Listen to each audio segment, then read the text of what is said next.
Good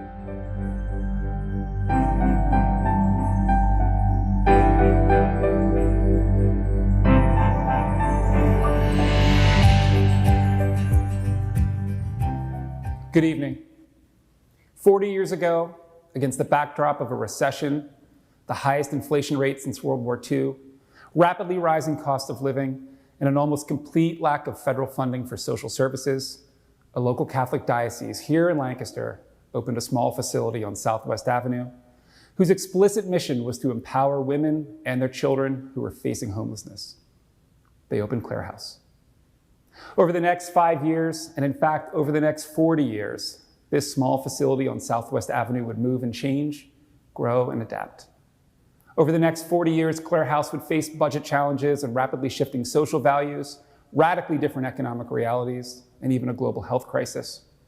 Over the next 40 years, Clare House would move from Southwest Avenue to Wheatland Avenue to 342 and 344 East Chestnut Street.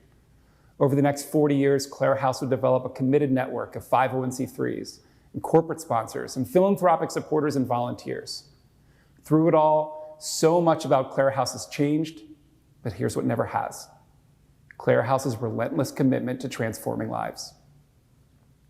My name is Mike Simpson, and tonight I have the honor to serve as your host for Clare House's 40th anniversary celebration.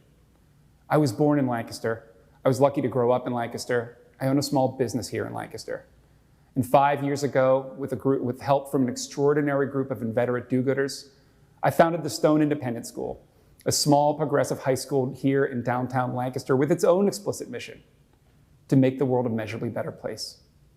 I know we meant it when we wrote it, but at the time, I'm not sure we really understood what those words meant.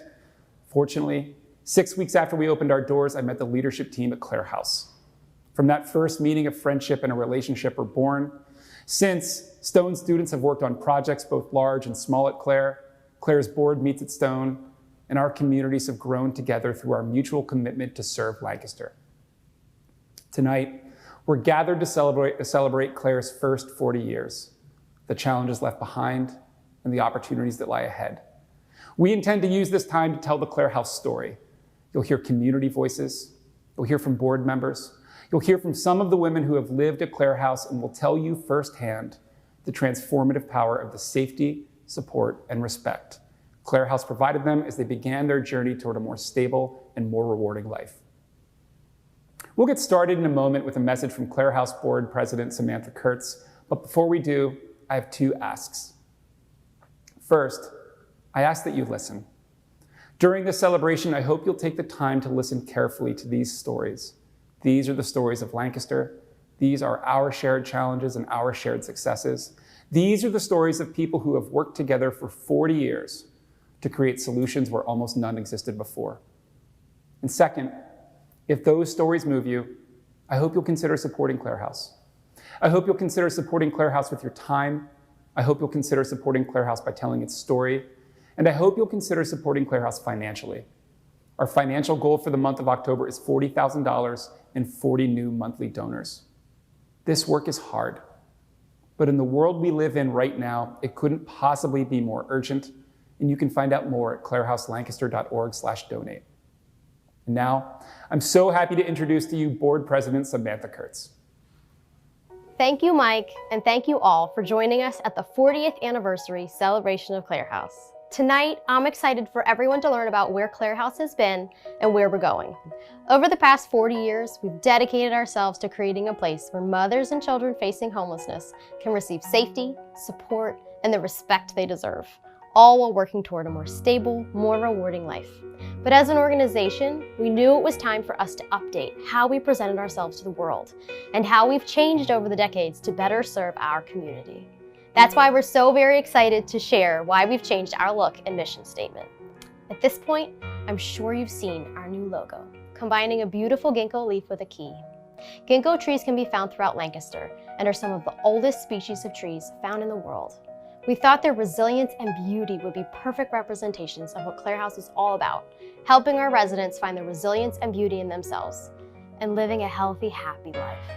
Our mission statement has been updated too. While our focus hasn't changed, we knew we could better define what our goals are. Our mission statement now reads, Clare House transforms the lives of women and their children through an employment-focused program providing safety, housing, and supportive services with the goal of financial stability. We believe our new mission statement articulates the unique program that Clare House provides, one that mixes the science of success with the importance of respect and comfort. But an organization like ours doesn't depend on a new look or a revised mission statement to get work done. It depends on great people dedicating their time and insight. The staff of Clare House, Dawn, Michelle, and our newest member, Brandy, do such important work every day. I cannot believe how lucky we are to have them as part of our team. Likewise, our board of directors is exceptionally driven to make Clare House the best it can be. And without them, we would never accomplish as much as we do today. Valerie, Dale, Teresa, Ann, Brittany, Lisa, Eric, and Kate, thank you. Thank you again to everyone who joined us tonight for this celebration. And thank you to everyone who sees the value and benefit of the work we do at Clare House.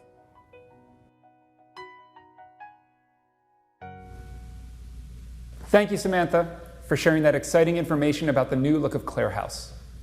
Before jumping into our next segment, I thought it would be fun to ask some Clare House trivia. So, how many nights of housing has Clare House provided to its residents from July 2019 to July 2020? Drop us your best guess in the comments and hear the answer after we take a look at the life and legacy of Sally Lawrence. Clare House depends on the generosity and dedication of individuals across our community. Just like the first time we opened our doors, we're indebted to every individual who has joined us in our commitment to helping mothers and children facing homelessness. Many people help make Clare House the supportive, safe, and empowering place it is today, and we'd like to take a moment to highlight two very special people who have not only impacted Clare House directly, but also the world at large. Sisters Sally Ann and Raina Mae Lawrence were notable members of the nursing profession, earning PhDs and working as certified registered nurse practitioners. Sally and Raina also expanded the art of nursing by helping to build and teach in the baccalaureate degree program in nursing at Albright College, and by publishing scholarly articles and presenting at professional conferences. Raina served for over 2 decades as a major with the U.S. Army Reserve and was named a Living Legend in Nursing by the Student Nurse Association of Pennsylvania. Raina also served on the Millersville Zoning Board.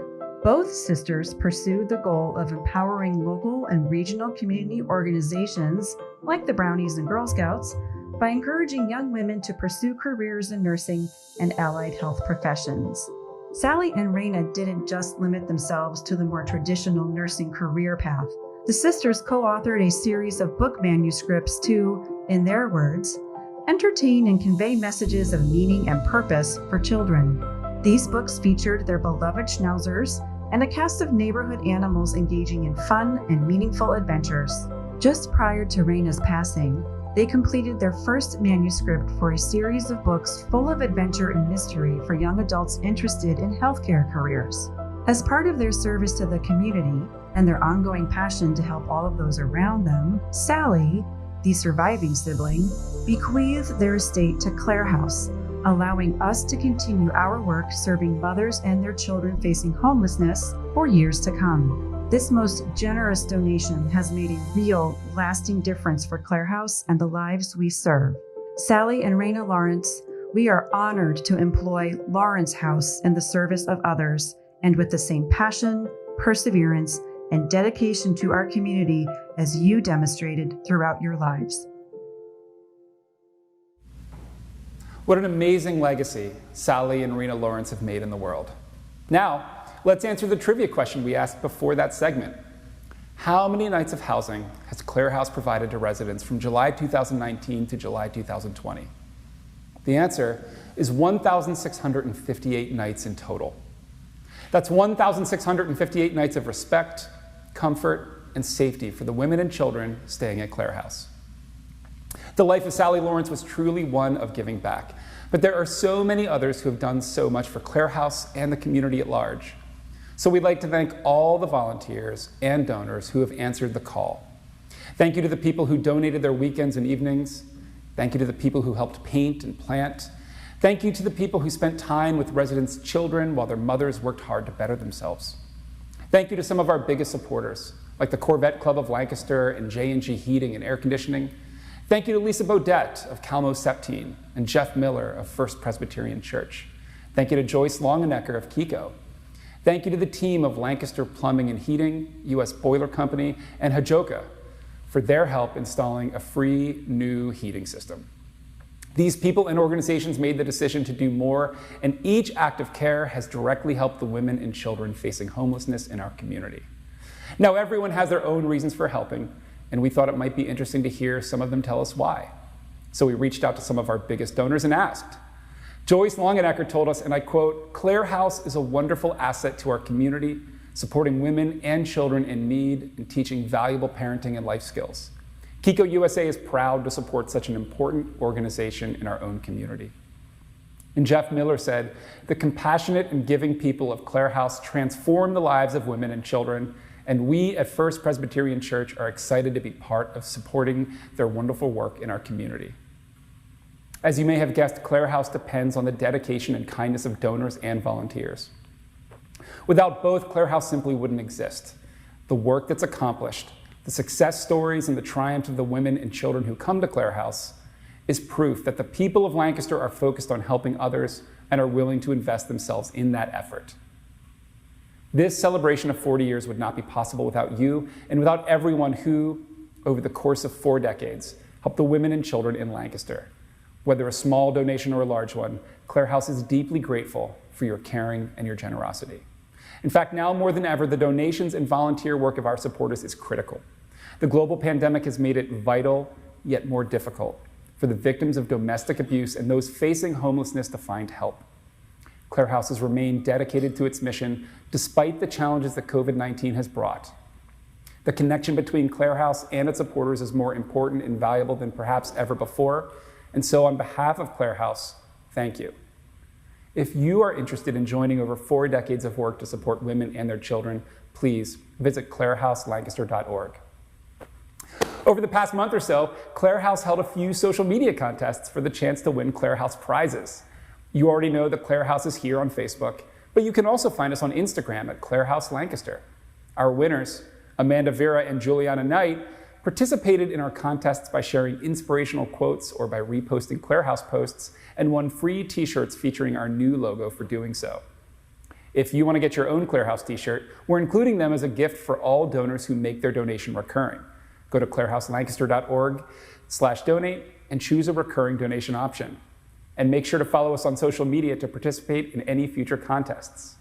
Next up, we have the story of Evelyn, a resident of Clare House. In this video, she shares the support and care she received and how it's made an impact on her life. But before we watch the video, another piece of trivia. What percentage of residents find and sustain housing of their own for more than a year after leaving Clare House? Please drop us a comment with your best guess and stay tuned for the answer. And now, Evelyns Story.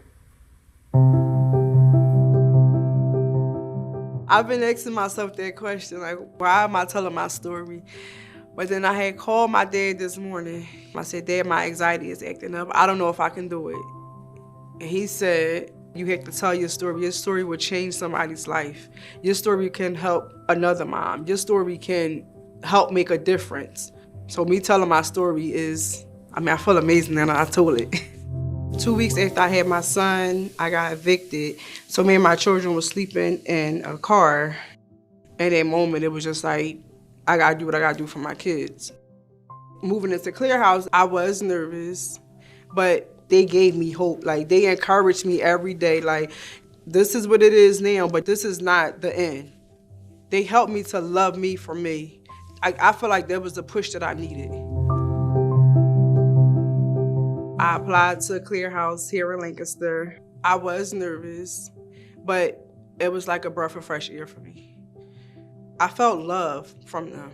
I felt like their wanting to help was genuine. They just changed my mindset on being a parent. They changed my mindset on, like, when it comes to money. They showed me how to budget, how to save money. I can talk to them about anything. I can laugh with them. I can cry with them. I would refer Clare House to anybody. Like, it's the best thing that ever happened to me and my kids.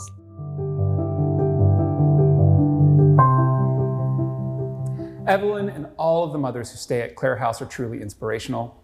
And thanks to the work of Clare House and the work that those mothers like Evelyn dedicate themselves to, so many find the empowerment needed to grow forward. In fact, that leads me to the answer to the trivia question I asked before the video. What percentage of residents sustain housing of their own for more than a year after leaving Clare House?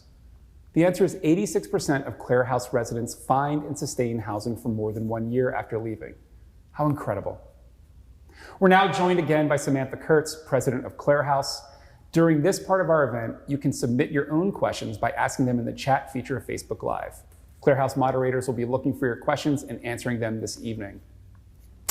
Samantha, thank you so much for joining us. Let's begin by talking a little bit about how Clare House helps mothers and children. Well, the first thing we do is assess and make sure that we really can help the people that are calling us. Every year, Clare House receives about 200 phone calls for help and for housing. And of those 200, only around 100 are really a good fit for our program. So the first thing we do to help people is connect them to resources and providers in the community. They may be coming from more urgent situations than a lot of our residents do when they move in, so we want to connect them right away to emergency shelters or emergency housing programs and make sure that they have the support that they need. After that, we make sure that anybody who is a good fit for our program completes our residency application online. And that is live on our website anytime that we have an opening in our program. When that process is completed, we can house up to 7 families at any one time. And so we invite them to stay with us. They can live with us and receive supportive services from us for up to a year. And in that time, we are really focusing on working with them to create their own individualized goal plans. So at Clare House, there's no one-size-fits-all approach. There's no one reason that brings somebody through our doors. So we really want to sit down with those people one-on-one, and our case manager does this very well every single week to make sure that it's always the most up-to-date, accurate record of what's going on for each family, and sets those goals. For some families, it looks like budgeting. For some families, it looks like savings. For some, it looks like debt reduction. For others, it's finding better or more appropriate childcare. For all of them, we're an employment-focused program, and we really are focusing on improving employment while they're with us. So that can look like moving from part-time to full-time employment. It can look like finding a higher-paying job, or it can look like finding a job that really speaks more to that human being and is more of a career path for them, which will give them long-term gains. In fact, 76% of the residents while they're with us improve their income while they're with us. So we know that this is a program that's really working. The other thing that we do, obviously, is connect people for housing. So our goal is to get all of our residents into permanent housing.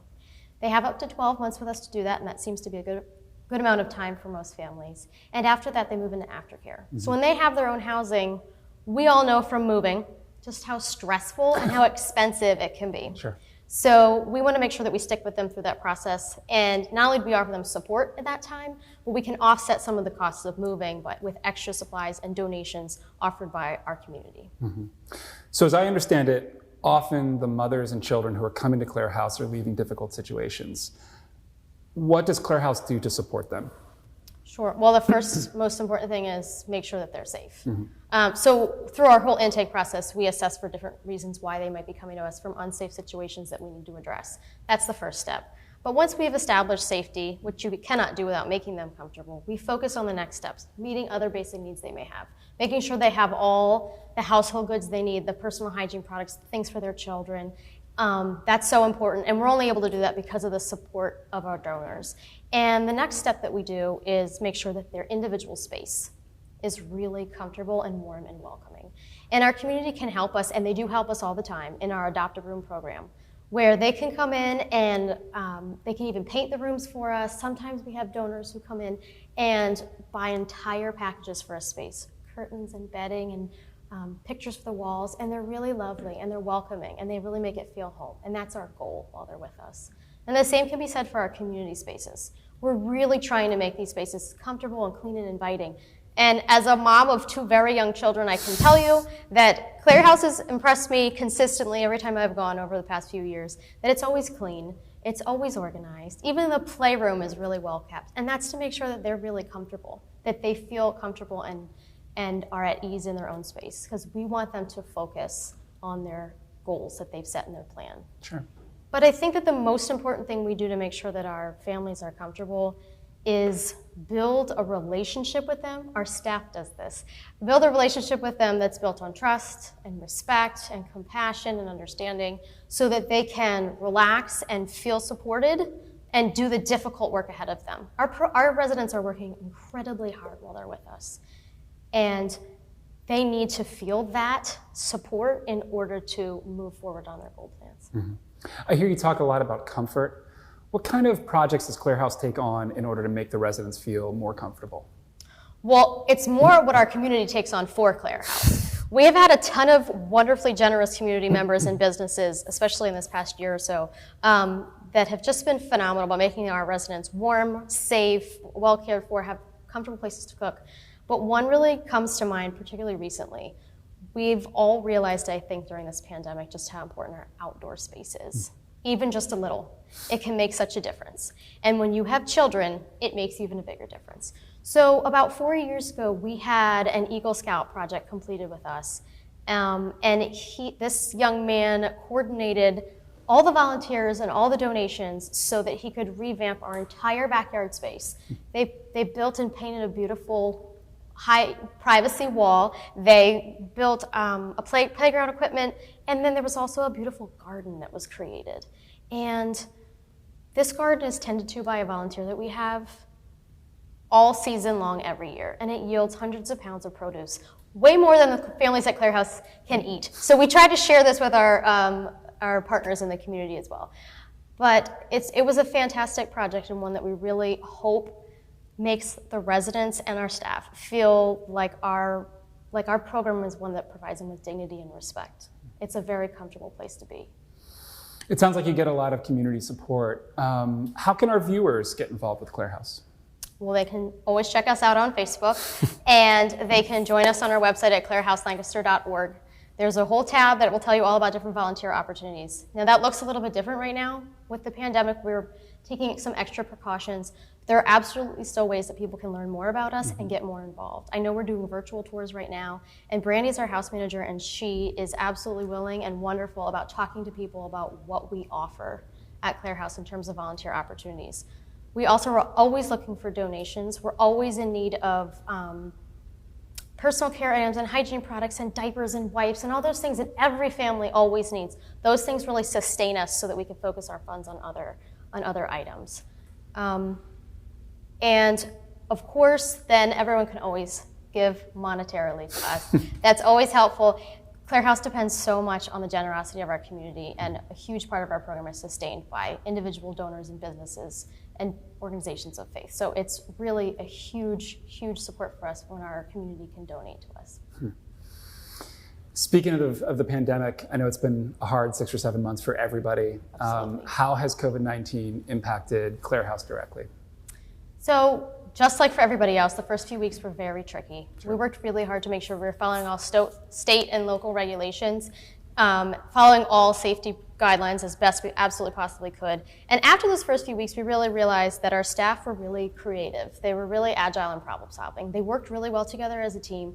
And our residents really responded and adapted quite nicely, even though I cannot imagine living communally with other families with children under stay-at-home orders. It's a very challenging task, sure. And I thought of our families daily. So, I think that they were really demonstrating their resilience through this whole process. So as a one-year program, a lot of our families were with us in the beginning to now, and we're really starting to see, luckily, a lot of families move out. They're finding housing.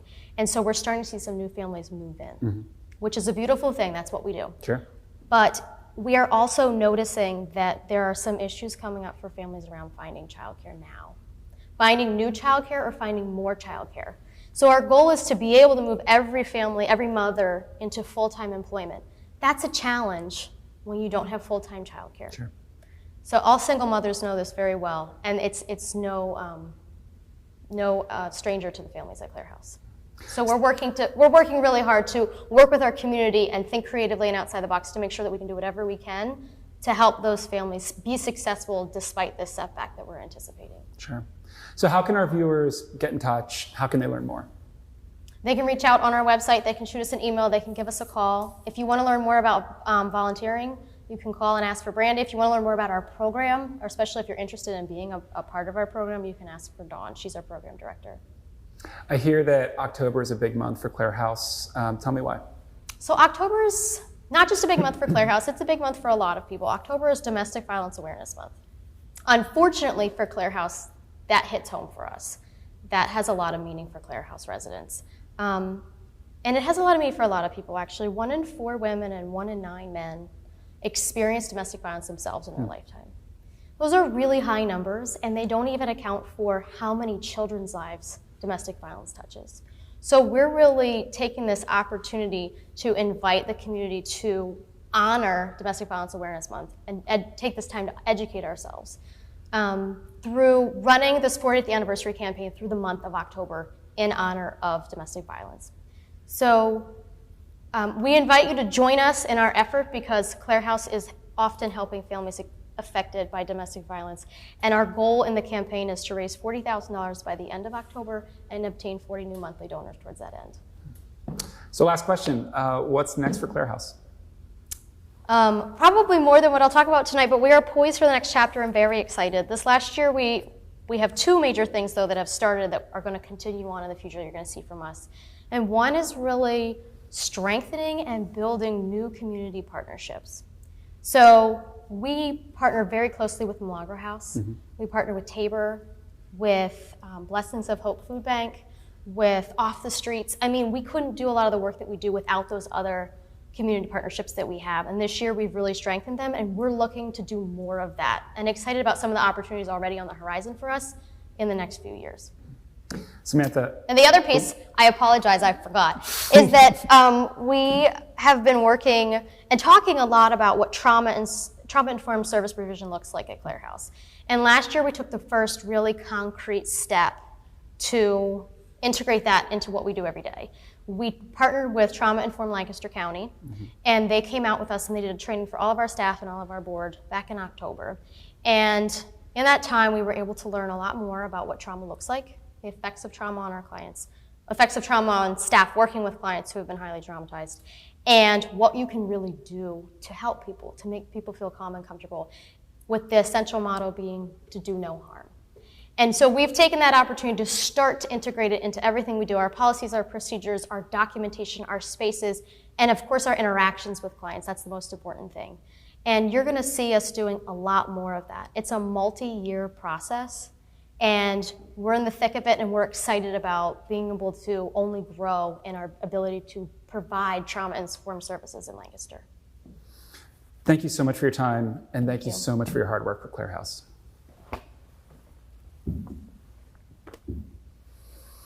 There's this quote I've been using a lot lately, a quote that I don't know the actual attribution for. Love is attention, attention is love. And love without attention is just a word. There are women and children in our community who desperately need our attention, who desperately need our love. When we began this celebration 30 minutes ago, I had 2 asks for you this evening. First, that you listen closely, and second, that you consider supporting Clare House. That you consider supporting Clare House with your voice, with your time, and with your dollars. Believe it or not, grant and foundation funding covers an incredibly small percentage of Clare House's operating budget. In fact, on average, about 70% of the cost of operating Clare House comes directly from supporters like you. So tonight, if you listen closely, if it is indeed the case that you found yourself moved by the work of this extraordinary organization, here's my 3rd and final ask. Tonight, go to the Clare House website, click on the donate button on the homepage, and spend just a few more minutes reading about how a gift of any size makes a real impact, how a gift of any size helps end the cycle of poverty in Lancaster County. Because love is attention, and attention is love. Speaking of attention, I have a few thank yous to share before we close our celebration. We're so grateful to the many sponsors who made this event possible, including the amazing team at Godfrey who developed the Clare House rebrand and are behind the cameras and the teleprompters here right now. We're grateful to our many supporters, to our many volunteers, to the entire Clare House team, and of course to you for taking time out of your evening to help celebrate this anniversary. This is Mike Simpson, wishing you a great night and thanking you one last time for your support of this important work. Thank you.